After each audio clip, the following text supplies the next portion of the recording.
relevant agencies, their presence should be at least up to the provincial level. So if the strength, the present strength of the Office of Civil Defense can be enhanced, make it more relevant in the implementation of its job, I think that would be a very significant step so that we can make the Office of Civil Defense work better.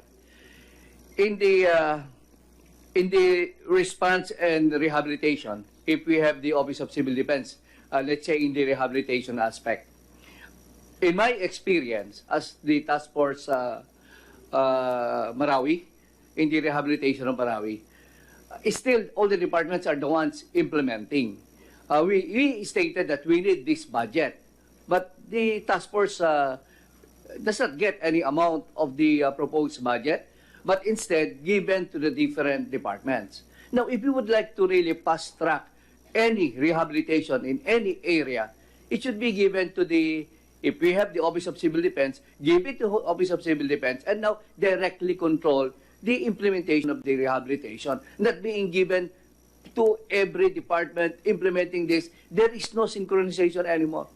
So the task force integrates, but it cannot implement. It simply integrates, and the integration is quite hard if you don't have the money to implement the projects, and still being given to the 56 departments implementing the rehabilitation. So there is no synchronization. Others may be passing their bidding process. Others may be slow. So it's really a big problem if the budget is given and centralized to and being accessed by all the